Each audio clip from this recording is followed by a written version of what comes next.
Olá, eu vou mostrar para vocês o uso de algumas das principais bases de dados, bases de patentes que a gente pode utilizar para poder fazer a exportação das informações de uma forma mais estruturada, principalmente do uso de Big Data, né?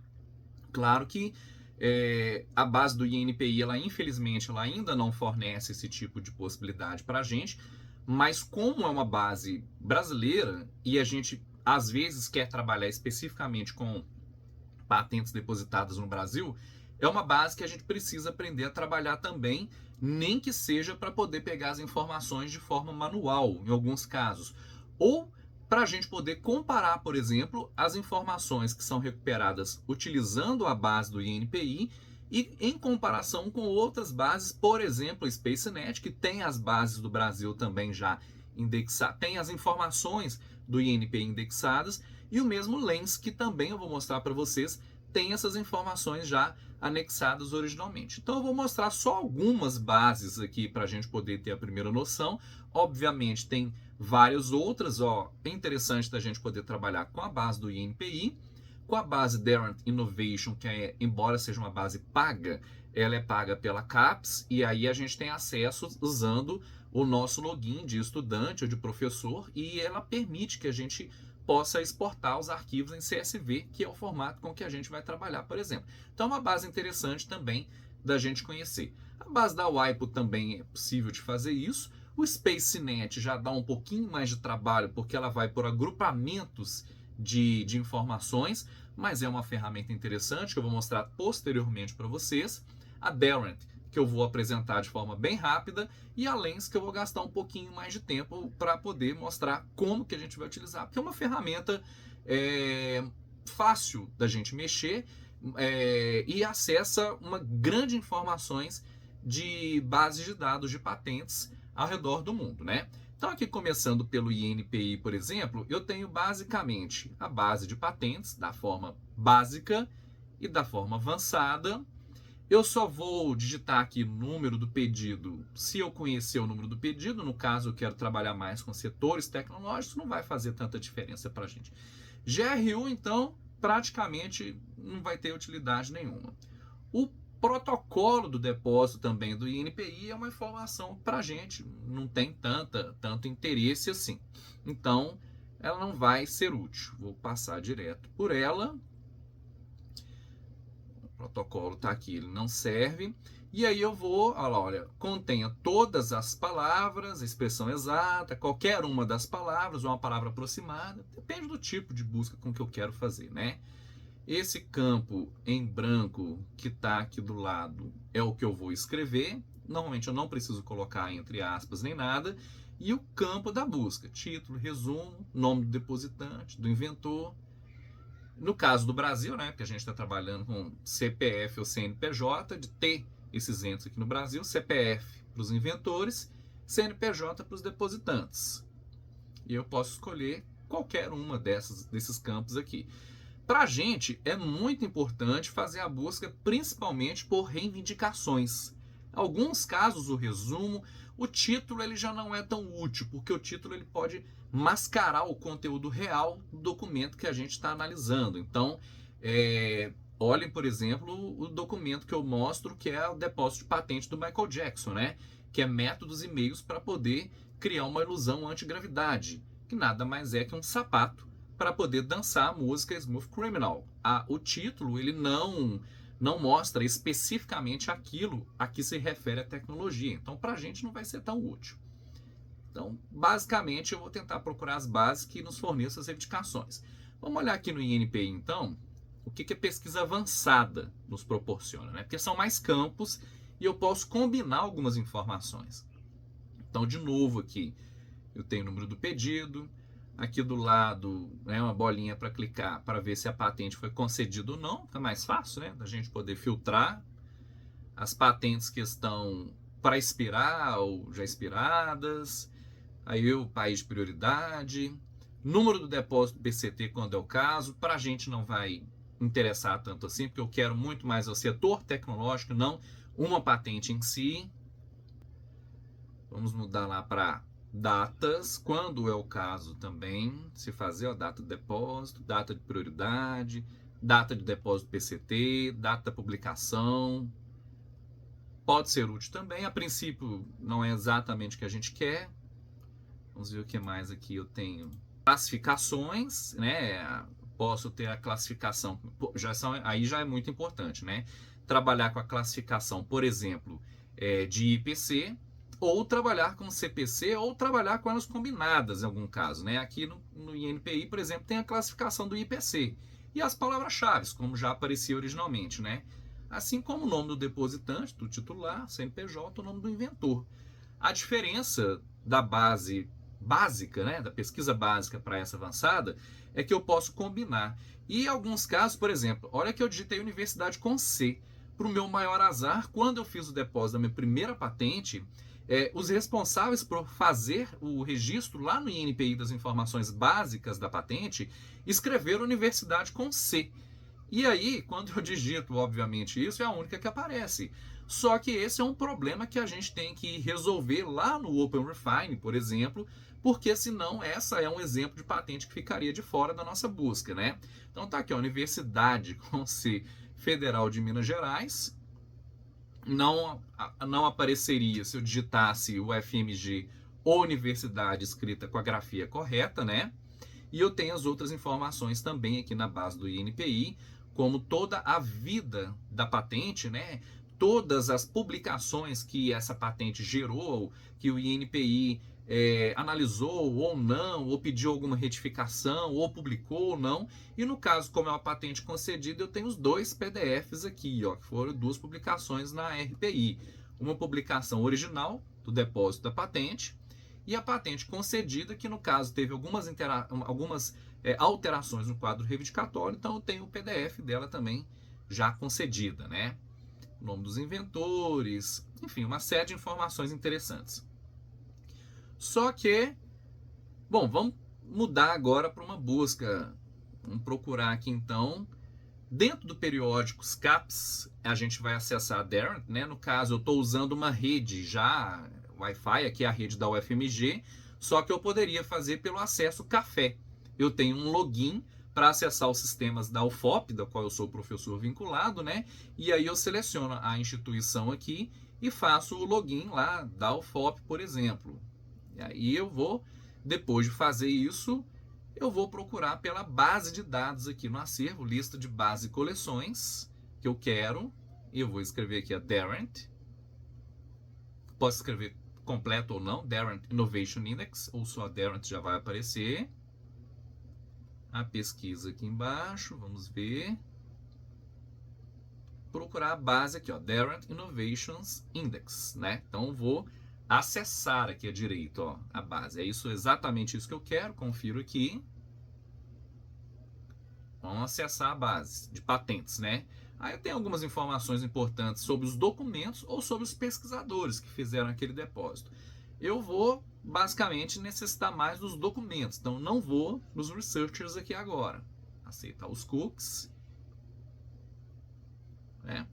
Aí eu tenho vários campos também de busca, mais do que do INPI, por exemplo. Vamos clicar aqui na setinha. E aí vai aparecer, ó, os tópicos, título, inventor, depositante a seguir, número da patente, os códigos que a Darent reindexa, ela refaz alguns códigos para as moléculas, para depósitos, para o nome, etc. Não me interessa, porque é uma base, são informações específicas da Darent, então eu vou por tópicos mesmo, né? Exemplo do que eu quero. Vamos colocar aqui, ó, por sugestão de um aluno, Mycelium. Como é que eu escrevo micélio? Micélio em inglês, né? Então é Mycelium. Podia colocar em português também, mas não vai aparecer muita coisa. Até porque das patentes em português tem uma tradução automática para o inglês para que essas bases de dados possam acessar também as coisas do INPI. Eu posso adicionar colunas aqui no caso para poder colocar operadores booleanos do tipo and, or not. Ou eu quero micélio e alguma coisa, micélio ou alguma coisa, ou micélio e não alguma coisa. No caso, eu quero micélio e beer. Eu quero ver se tem alguma coisa relacionada a tecnologias de cerveja, então para isso eu vou deixar o indicador and, né? o operador, perdão, não o indicador, o operador and, micélio and beer, num tópico genérico, né? Para ver o que vai aparecer. E aí pode aparecer título, pode aparecer aquilo que a Darren consegue acessar. Então já aparecem algumas informações, 136 documentos. Micélio e beer são palavras que não estão próximas uma da outra, elas estão separadas, né? Eu não estou fazendo uma estratégia de uma busca mais adequada, eu só estou mostrando a base aqui. E aí, como eu disse que a Darren reindexa, ela coloca quais são os campos tecnológicos, isso baseado em informações deles mesmos, né? Quais informações, onde, qual tipo de campo de informação tecnológica estão as tecnologias que a gente fez a busca, química, biotecnologia, agricultura, ciência dos alimentos e por aí vai. E aí eu tenho a possibilidade de exportar para o Excel aquela base, aquela busca que eu fiz originalmente, contendo 136 documentos. Se eu vier aqui em analisar os documentos, ele já me gera alguns gráficos também, podem ser interessantes, por exemplo, para eu poder ter uma primeira visualização ou não. E aí eu vou filtrar aqui por exemplo, por áreas, por IPCs. Vamos ver os IPCs então. E aí ele mostra, né, um gráfico por tamanho, quais são os IPCs mais usados nessas tecnologias. Agora, lembrando que os erros de indexação de algumas informações nos escritórios de patentes, eles reverberam nessas análises também. Então, por exemplo, o caso da universidade escrita com C, ou das múltiplas grafias de um mesmo depositante, ou mesmo de indexações incorretas, elas vão levar para uma análise nesses gráficos da forma inadequada. Então, a gente tem que usar essa aula para aprender a usar as bases de informações de pesquisas e depois usar a próxima aula para poder ver como que a gente vai refinar essa busca. E aqui, nas buscas, então, pelo modo avançado, eu tenho outros campos de busca que eu posso fazer análise, e aí ele tem particularidades para escrever a query da minha busca, ou a string, né? Eu vou mostrar depois com mais informações a respeito da Darren, mas eu vou gastar um pouquinho mais de tempo aqui no Lens, que é a base de dados mais amistosa que eu disse para vocês e mais fácil de poder utilizar para a gente poder começar as nossas buscas, né? Tem várias possibilidades de se usar ferramentas dentro do Lens. Obviamente tem uma parte paga e tem uma parte gratuita. A gratuita ela já é o suficiente para poder buscar basicamente praticamente tudo aquilo que a gente quer, né? Se eu fizer o login dessa base, eu consigo salvar, na verdade, a minha base e eu consigo exportar em mais dados as informações que eu quero. Eu posso fazer o login também por uma senha que eu crio, ou pelo LinkedIn, ou pelo Orcid. E é importante, como tem o meu e-mail utilizado ali, tudo que eu for exportar vai ser enviado para esse e-mail, por exemplo. Então eu vou precisar do e-mail para poder buscar as informações que forem exportadas do Lens. O Lens não exporta direto no arquivo. Ele gera o arquivo e manda o link de download para o seu e-mail. Então tem todas as informações aqui da minha conta, do meu profile, da área de trabalho, das inscrições que eu tenho, das subscrições que eu tenho. E aí, basicamente, aqui em cima eu tenho também um tour. Não vou entrar nesses detalhes agora. Vocês podem clicar aqui no preço depois para poder ver o que ele fornece. Mas basicamente para a aula eu vou entrar em patentes, e tem os Scholarly Works, que são muito interessantes também, porque eles buscam as informações de artigos científicos. Então tudo que a gente fizer basicamente para patentes, eu posso transpor a patentometria para a cientometria, que o Lens vai ser uma fonte de informações muito interessante para a gente, tá? E aí eu vou voltar agora aqui para base de patentes. Vamos voltar lá. Clicar. E aí eu vou fazer uma busca com o mesmo exemplo que eu usei lá no critério da Darren, por exemplo, né? De micélio aplicado para cerveja, por exemplo, né? Tem vários idiomas que eu posso colocar aqui o Lens. Aí, de novo, eu já havia falado anteriormente em outras aulas que usar em português, no caso, pode ser estranho porque alguns nomes são traduzidos por tradução de máquina. E aí não fica como o jargão mais utilizado, e sim como a tradução literal daquilo. Então fica um pouco estranho. Mas fica a gosto de quem estiver fazendo análise. Se você tiver noção do que cada um daquele campo de busca ou do campo da exportação que vai gerar no Excel depois significa, né?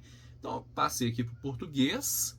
Vou fazer uma busca. Onde que eu vou fazer a busca? Aqui no lado esquerdo tem vários filtros que podem ser utilizados. Eu vou explorar esses filtros depois com maiores detalhes para vocês depois, né? Mostrar o que cada um faz e quando a gente for ver as estratégias de busca, quando utilizar os filtros ou quando não utilizar. E aqui, quais campos? São muitos campos que eu posso utilizar a respeito das patentes, depósito, prioridade, as tags, famílias simples ou famílias estendidas.